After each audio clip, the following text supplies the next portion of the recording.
Hello and welcome. I am Cyril Stober.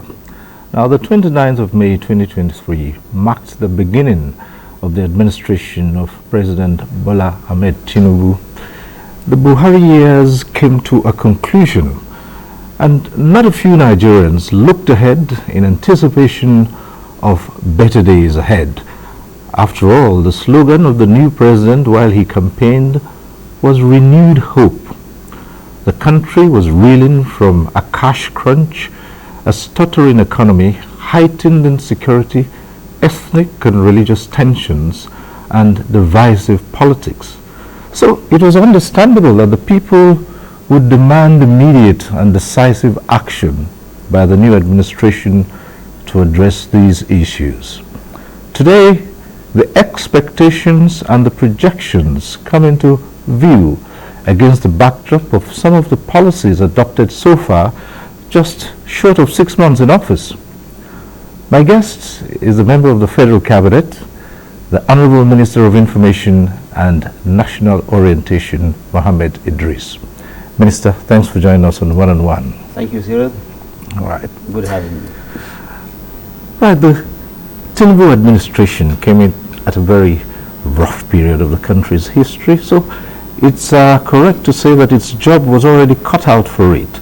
Let's start on a general note and say, as soon as the government settled down and established the cabinet, what was foremost coming from the days of politics? Well, thank you once again for having me. You've said the tone correctly. When President Bola Ahmed Tinubu took over on the 29th of May, there was great expectation by Nigerians, occasioned by the kind of almost distressed nature that some of them were feeling. As you rightly said, there was a very serious issue of cash crunch. Insecurity was still there. Of course, so much was done, but much more needed to be done. Unemployment is high. Youth are there lingering. The infrastructure decay is there. So many other things. So it is natural that Nigerians will expect that President Bola Ahmed Tinubu will begin to address these issues. He did start, of course, you know how challenging they could be. These issues didn't just happen overnight, and it won't be easy for government of any kind to address those issues also overnight.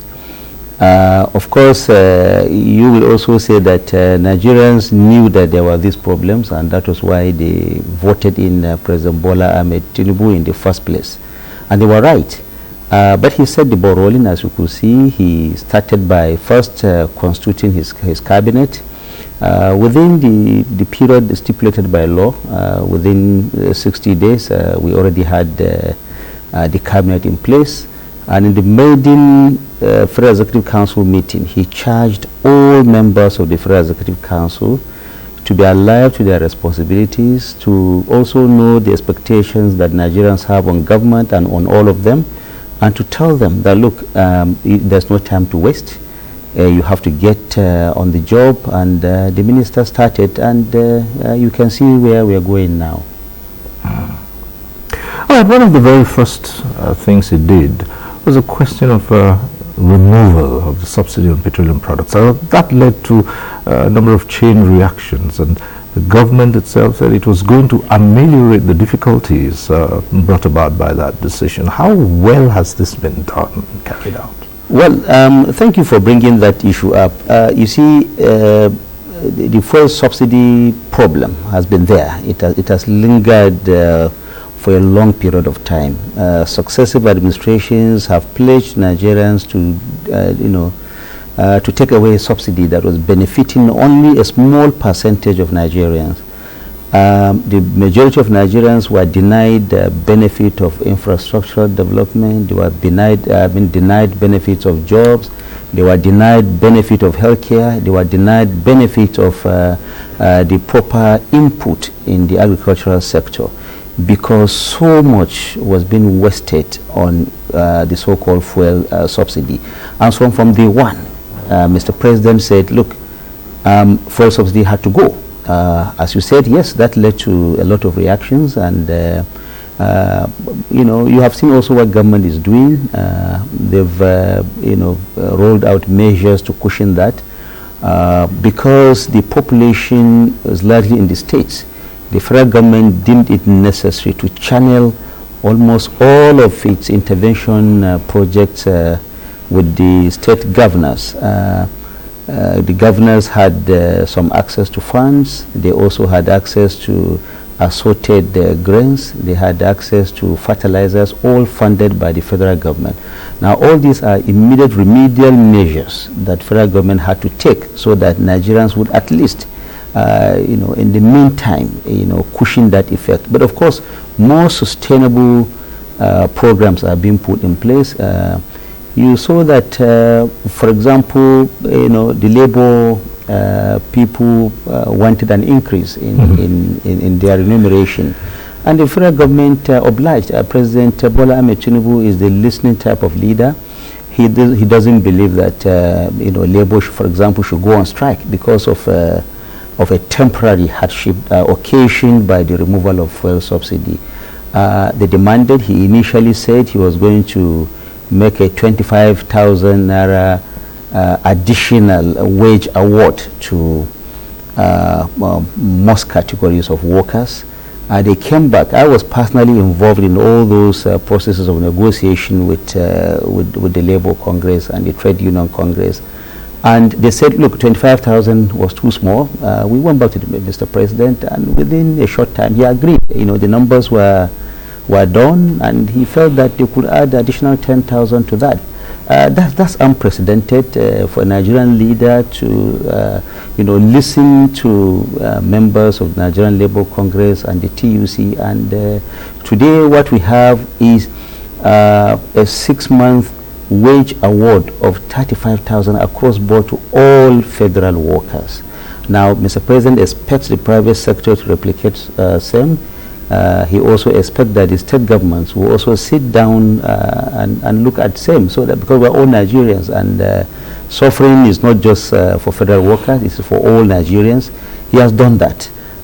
You also have seen that he has ordered that CNG buses, about 1,000 of them, will be imported in the countries. CNG buses are the compressed natural gas buses that are being used. They are cheaper actually than the conventional petrol-driven buses, so that Nigerians will have some succor. If, for example, you are spending 500 naira hitherto using the CNG buses, now you spend considerably less to go to work and to also commit Nigerians from one point to another. These are some of the measures, and so many other ones. And the hope of Mr. President is that the money that Nigeria is saving from this wasteful fuel subsidy venture will now be channeled and be put back for use of Nigerians. For example, if you didn't have money to fix the schools, you didn't have money to fix hospitals, now those resources are being freed so that they can be deployed for the benefit of Nigerians. Those are some of the measures that Mr. President, of course, has taken, in addition to so many other ones. Well, Minister, by their very nature, palliatives are temporary measures, as you yourself have acknowledged. And so Nigerians will be looking for more sustainable solutions to some of these challenges, particularly in the area of the economy, and driving the economy forward and growing it to the level that a country with Nigeria's resources can be proud of. We'll return to the matter of the palliatives, but another angle I want us to talk about briefly is how decisive actions have been taken to drive the economy forward. The president has been to a number of places trying to attract investments, and you were recently with him at the United Nations. And so we like to look at those ones. Go on. Yeah, like you said, absolutely palliatives are temporary measures. They are not meant to be there forever. They are just to cushion the immediate effect of the hardships created as a result of the fuel subsidy removal. And like you said, from day one, when he appointed, for example, the Minister of Economy, he said, Minister of Finance, he said, Minister of Finance and Coordinating Minister for the Economy. Now, what that tells you is that he's putting a lot of emphasis on the economy. He has told Nigerians that he's going to grow jobs, he's going to reduce unemployment, he's going to reduce poverty. You also recall that one of the most important priority areas of Mr. President is in the area of food security. As soon as he came in, he declared an emergency in food security, meaning that government is going to pay considerable attention to the processes of growing food for our people, because unless we are able to grow food, every other thing will become very challenging. So much investment is happening in the area of agriculture. There is also the issue of fertilizers, inputs, agricultural inputs, and so many other things. A lot of things happening to ensure that the youth are gainfully employed.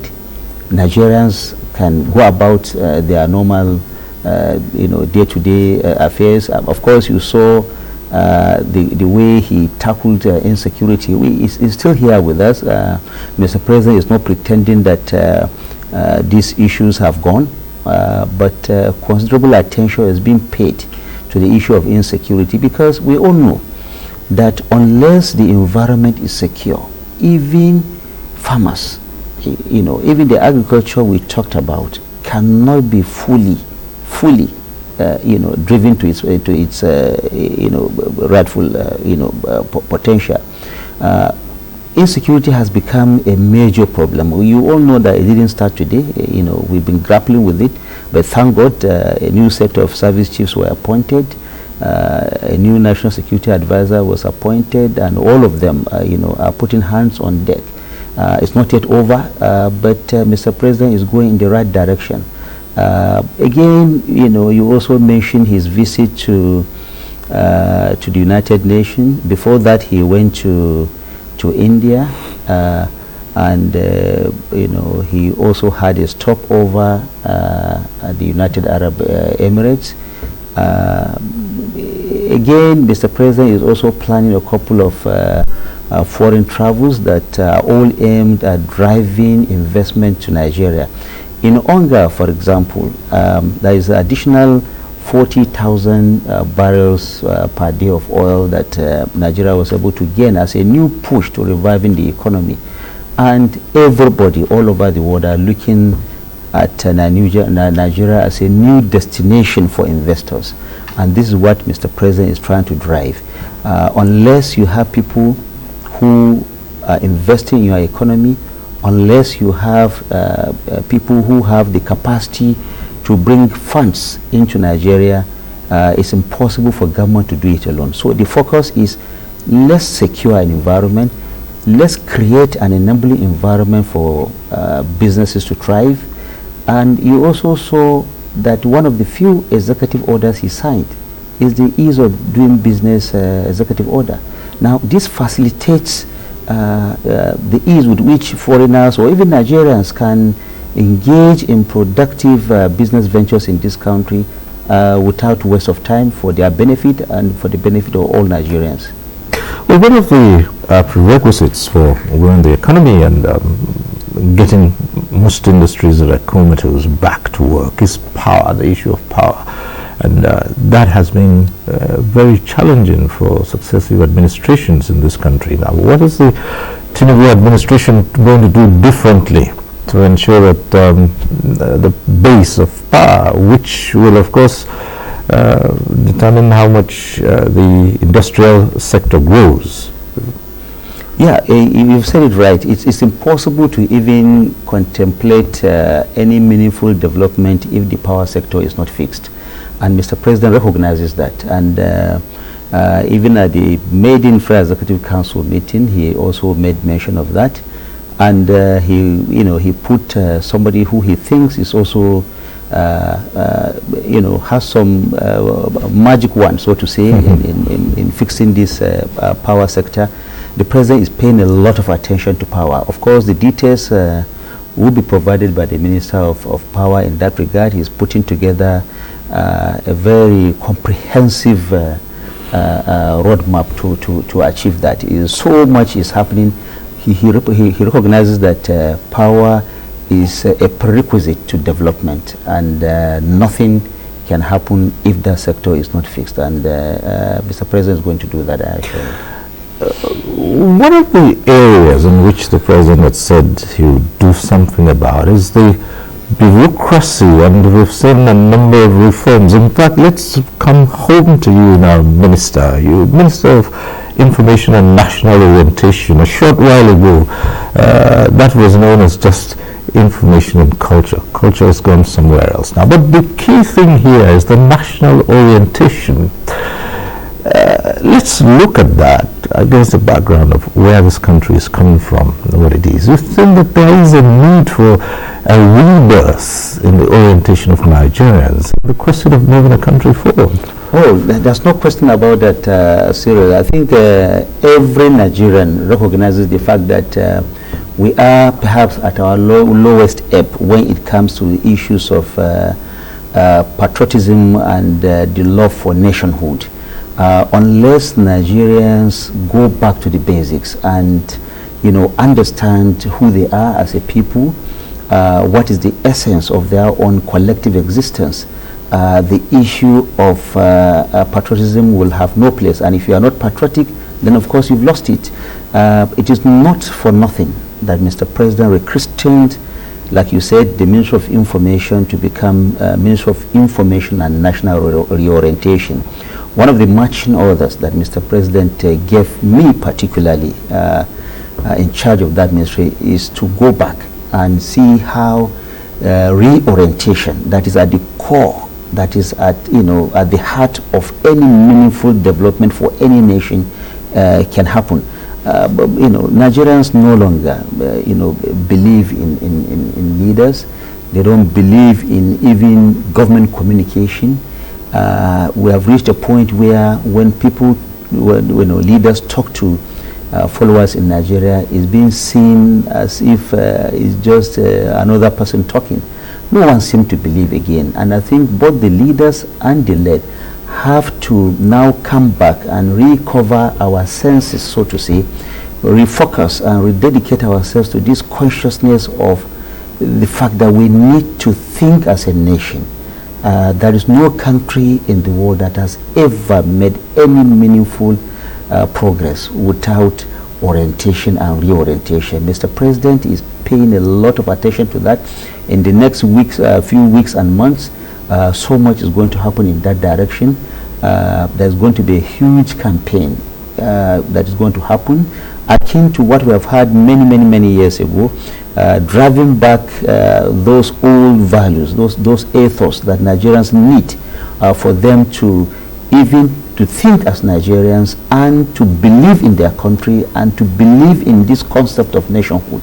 It's something that we so dearly need, and Mr. President, like I said, is paying a lot of attention to that. And like I said, in the next few weeks and months, already so much is happening in that direction, and our hope is that in the next few years there's going to be a rebirth, so to say, of the way Nigerians think about their country, think about their brothers, think about their clans, and think about government itself, so that we can make a progress as a nation. How tough is this job going to be for you? Because if If I take you back to the build up to the elections, there were so many divisive issues along religious, along ethnic and political lines. Now the politics is over and the business of governance is started, but you just said the people hardly have trust in their leaders. How are you going to do that?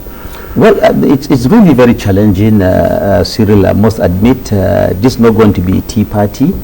Like you said, yes, many Nigerians no longer trust their leaders. It's absolutely true, but that is because also of the collapse in leadership.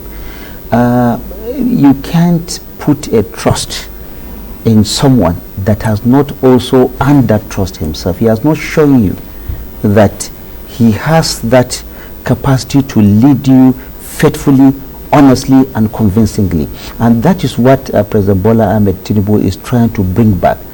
Leaders, it has to begin with leaders, but also the led have a role to play. If you look at all the bad things that happen in this country, it's not just about leadership. Now, just go out on the street.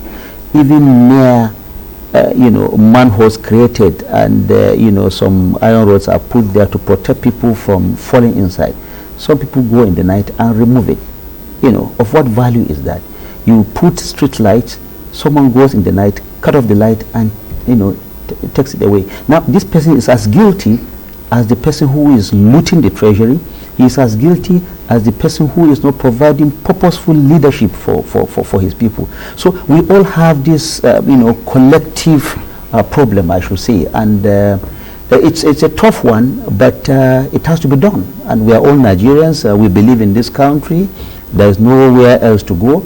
We have to give this country back to its people. And that is the message that Mr. President is singing day in, day out. Also staying in your constituency, the media is always referred to as the fourth estate of the realm. I'd like to ask you first your opinions. Even before you became minister, you were in this industry, and so what's your impression about the press, the media in Nigeria? Is it a free press? Is it a vibrant press? Is it one that holds leadership accountable? I think to a large extent, I would say yes. I think the Nigerian press is largely free press. Almost every person can set up a radio house or a television station or a newspaper house and get on to business, provided you follow the rules and regulations stipulated by the regulatory authorities. I think Nigeria is largely a very free press, free environment. I have not seen incidents of press being, emasculated or not being allowed to do its job. Before I came here, I had a meeting with the leadership of the Nigerian Union of Journalists, and first they were happy with my appointment, having seen me as one of their own, and I've assured them, and I'm assuring all Nigerians that this is going to be a press-friendly government. There's no way you can build trust in government, policies and programs if the press is not allowed to scrutinize what it does. But I always say that even this freedom of the press comes with enormous responsibility. The fact that the government is trying to say you can have a free press does not also mean that you can just wake up and just write or publish what you want, or just air what you want. We have a nation that we want to keep, and it is absolutely important for all of us to recognize that. You cannot just say what you want to say for the benefit of saying that. You cannot, for example, malign a government official or anybody for that matter just for the fun of it. You cannot say things that are incorrect about leaders or even about your fellow Nigerians just because you think you have free press.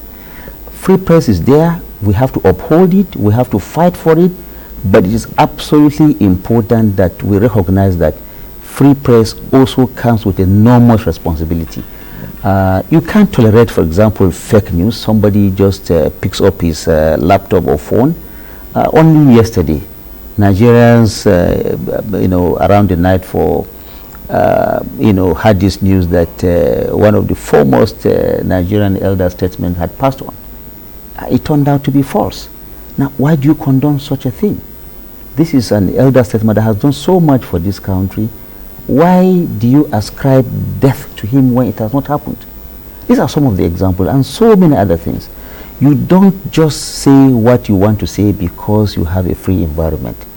And it is necessary that you, as a Nigerian, expect that government allow you to express your view. But it's also important for you to know that government has a responsibility to ensure that you have your view within the confines of the law. I mean, common sense will tell you that you don't say things that are wrong.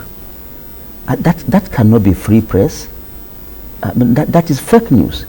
When you say something that you know is wrong, you know that you are not advancing the cause of freedom of expression. You are rather strangulating it. Let us say what is right. I'm an advocate of press freedom. The president is an advocate of press freedom. But like I said over and over, that freedom has to come with responsibility. It is important that all of us recognize this. Now, one of the biggest challenges to this industry these days is the new media, or the social media, as people say, and you just alluded to what can happen where anyone with a smartphone can propagate whatever they want to. And so a lot of Nigerians have called for caution, and in a way that this can be managed without infringing on individual rights. What's your outlook on this? Well, absolutely, Cyril. This is not just a Nigerian phenomenon. Even the countries that you see to be the most advanced are also grappling with that.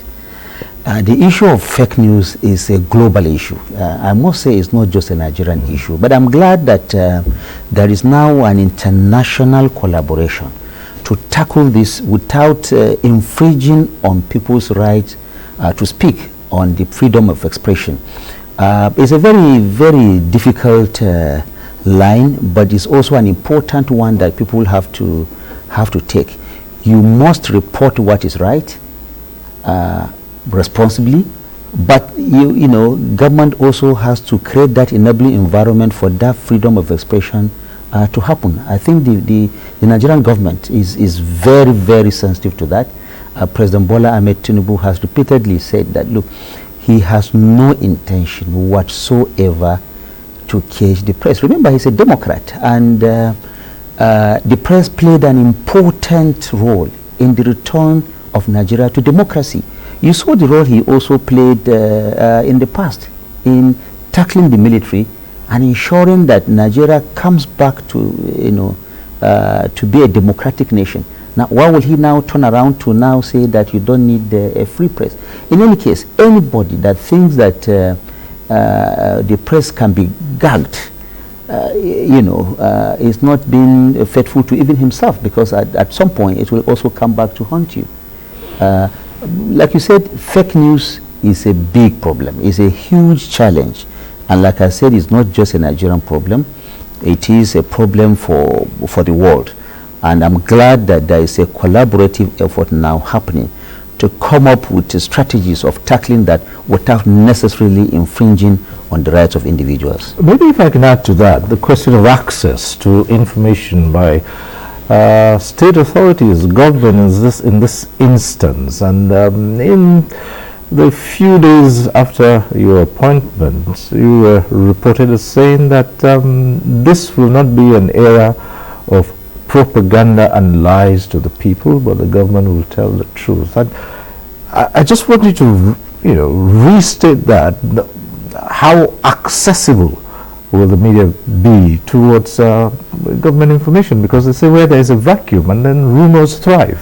Absolutely, and it's important for government to make itself open as much as possible, so that people can have access to information about government programs and activities. I am coming from the communication and media background, and I know that so much. And the more you try to hoard information, the more you create avenue for fake news and for misinformation to happen. I believe that government needs to come open about its activities, about its policies, about its programs. And I mean, what's wrong with that? Like I said when I first took up this job, I said this is not going to be an era of misinformation. We'll try as much as possible to say it as responsibly as possible within the confines of the law, what it is exactly. I think that the more Nigerians get to know about the activities of government, the more trust Nigerians have and build around that government. If the worst of governments are those that hold information. This is not a dictatorship in any case. This is a democracy. And you even saw from the appointments that Mr. President made recently, he's beefing up the presidential media team, in addition to the activities and the programs we are doing at the Ministry of Information and National Orientation. All these are geared towards ensuring that Nigerians are better informed about government policies and programs. And we are encouraging our colleagues also to tell Nigerians exactly what it is so that the necessary buy-in of Nigerians can be gathered for the benefit of government and for the benefit of the general populace. Well, at this point, we'll take a short break. When we return, just one or two more issues with the Minister of Information and National Orientation. Stay with us on One on One.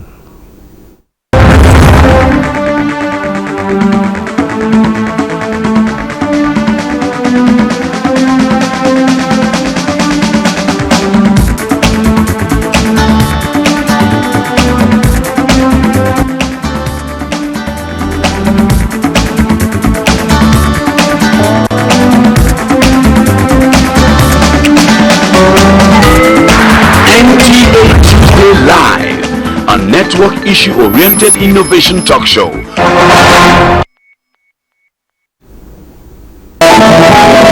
Why should we be in a difficult situation financially? Once upon a time we were rich, but we are not a rich country anymore. Disaster management is everybody's business. In all these times, the organization turned to Nigeria. We would as much want to harness the capacity that is within us so that we see how we can become self-reliant. 1 month ended and you said you are increasing warning strike by 2 months. I mean, you are incubating madness. Even if these are officials of government who have been told to go and enforce the law and they have gone against the law itself, they must be held accountable.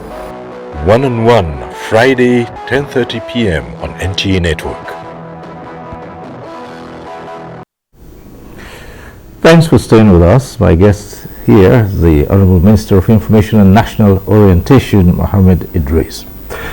Well, Minister, just before we took that break, we were looking at the media, the press in Nigeria, and all of that. But the government also has its own state instruments and its own media organizations. I'm thinking about NTA, Radio Nigeria, the News Agency of Nigeria.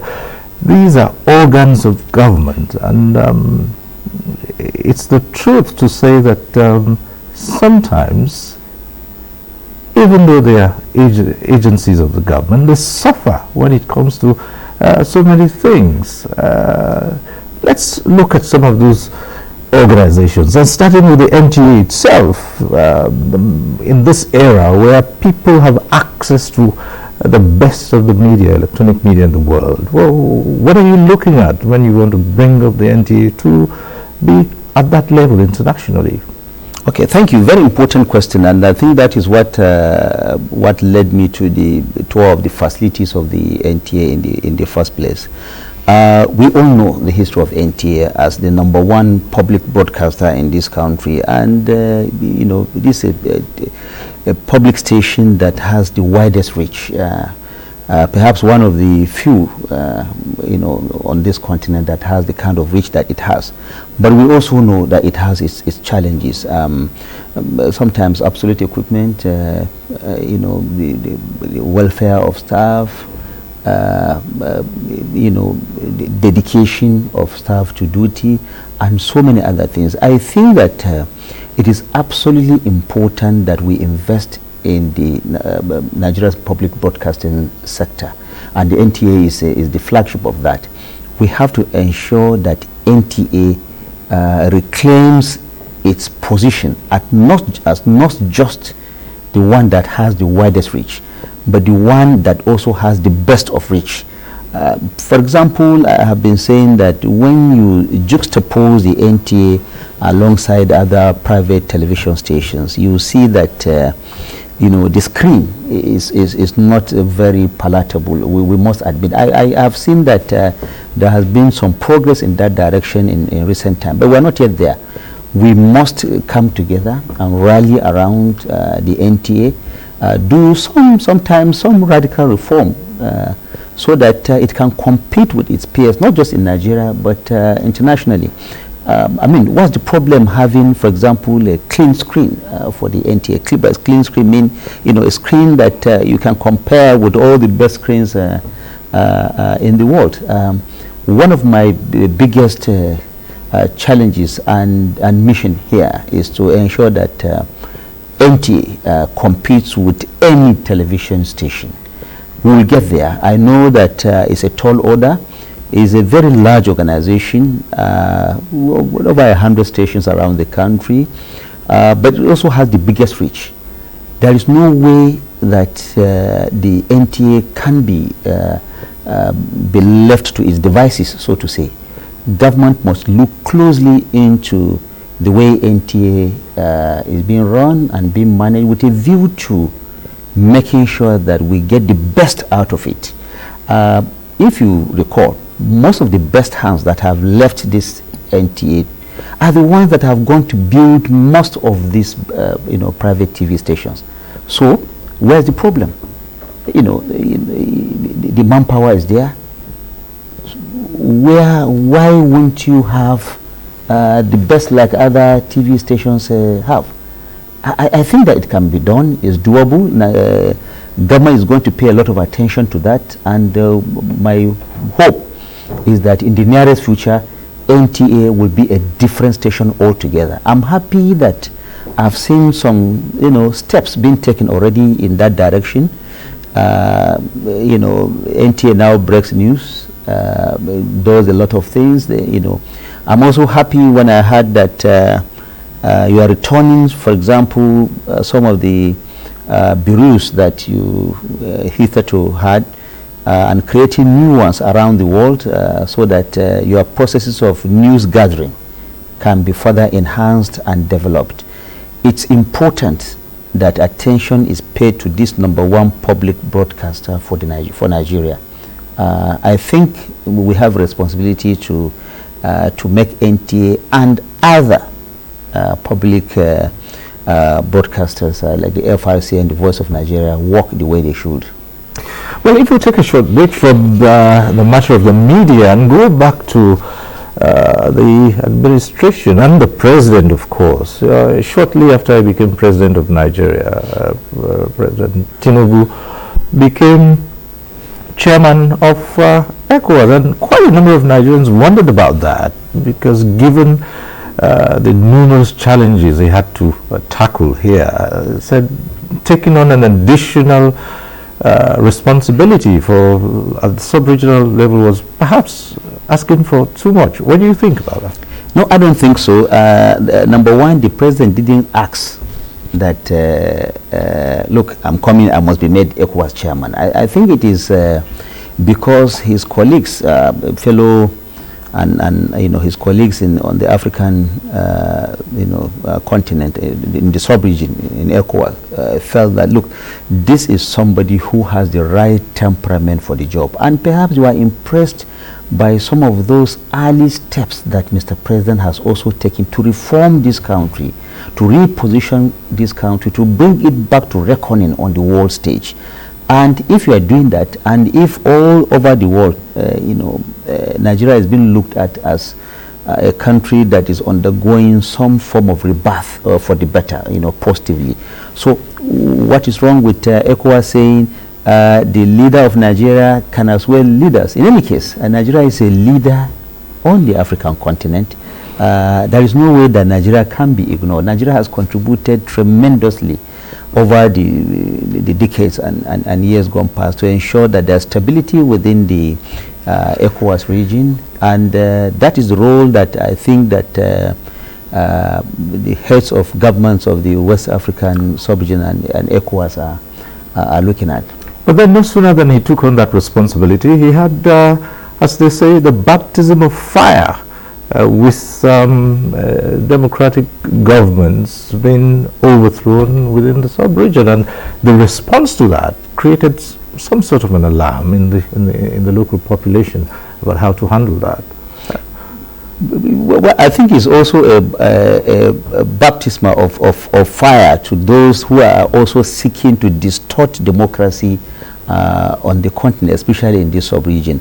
I think the problem we talked about within the nation is as a result of lack of proper understanding, and I think that Nigerians are better educated now. When Nigeria says, for example, that look, we will not tolerate change of government in Niger, for example, and in other places, it's not about President Bola Ahmed Tinubu. It's about democracy in Nigeria, democracy in this sub-region. What he's trying to say is that, look, if he fought for democracy to happen in Nigeria, and democracy did return to this country, and down the line he also became the president of Nigeria, why would he now renege? He had to take up that challenge, as difficult as it is or as it seems, to persuade, sometimes even force to some extent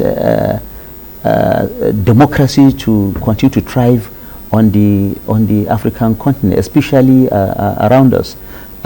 He has been speaking, and he's not alone in this. All the other leaders within the sub-region are saying that let democracy return. Why would Nigeria now abdicate its responsibility as a leader? Yes, there are some upheavals created as a result of some, I would say, miscommunication or misinformation, and some other people were mischievously also, passing on such information to mean that Nigeria is now trying to fight with another country. I don't think that President Bola Ahmed Tinubu ever said that. What he said was that democracy has to return, and he took some measures, some economic measures, for example in Niger, to force the military authorities there to return to democracy. What's wrong with that? We didn't go to war. The people in Niger are our brothers and sisters. Nigeria has no problem absolutely whatsoever with our brothers and sisters around the continent and in the sub-region. But it is important that if we can play our part for them to have good governance, Nigeria will do that. You see this as defining the direction in which the administration will go when it comes to our foreign policy and relationship with other countries within the African continent. And yeah, you say that the steps taken by the president as also the leader of ECOWAS, I think has been welcome around the world. Most of the leaders of the developed, the so-called developed nations saw the leadership position that Nigeria has taken. By the way, Nigeria is being looked at once again as a leader, not just in this sub-region, for the black race. Nigeria is reclaiming its rightful position as a country of note among the Committee of Nations in the world. I know that it's going to be very challenging because we have tough issues to deal with here back home, but there is no harm in trying to reassert yourself or reposition yourself for the betterment of your people and for your neighbors, for the sub-region, for the African continent and for the world. And that is what exactly President Bola Ahmed Tinubu is doing, bringing back Nigeria to reckoning responsibly,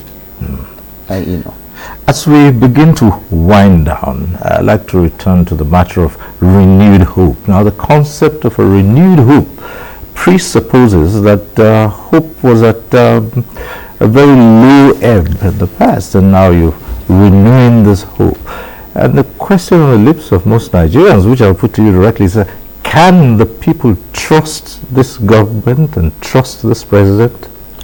Yes, I think they can. Of course, like you said, hope was at its lowest ebb.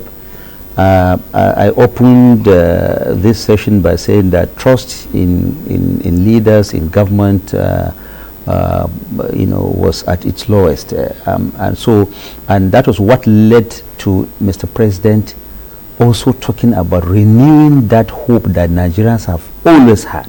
Nigeria is a very hopeful country, but because of certain things that have happened, that hope appears to not to glitter, so to say. And so Mr. President said, let us renew that hope. And the way you can renew that hope is by providing good leadership and good governance. You don't expect so much from the people if you don't give them that much. And Mr. President is desirous of giving back Nigerians the type of leadership that they require for this country to prosper. That was what gave birth to this concept of renewed hope in the first place. Well, Minister, as a parting shot, I do appreciate how you've put it, but again, it's difficult not to bring in politics into this, because I would say, after all, it's the same political party that was in power that handed over to the deck. So it's technically still the same party in power, that is the All Progressives Congress. So is that a departure, or is it an admission that the APC at some point didn't get it right? No, certainly not a departure. I think it's rather a consolidation of the thinking of Nigerians that they have had on the APC government from 2015.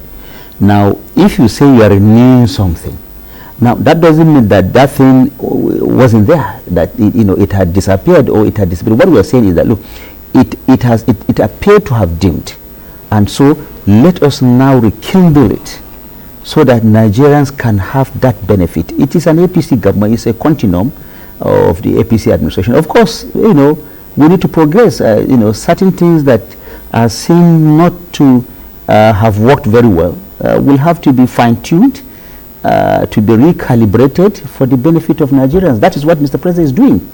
It's still the same APC administration, the same APC government, rather, I would say.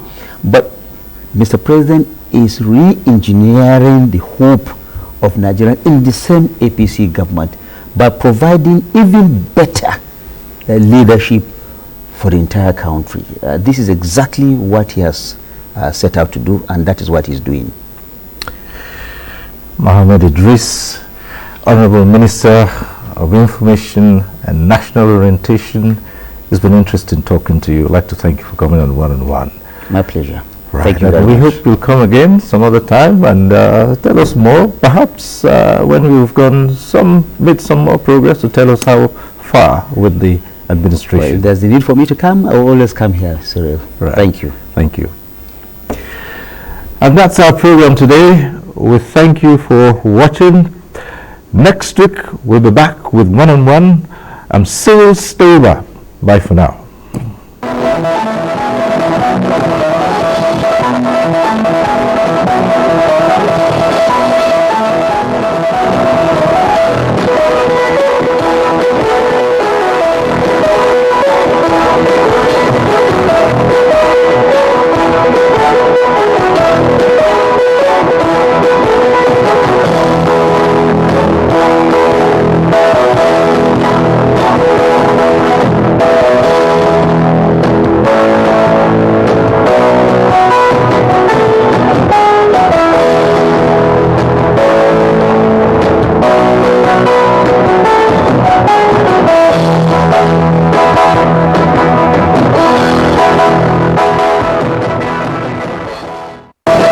Thank you.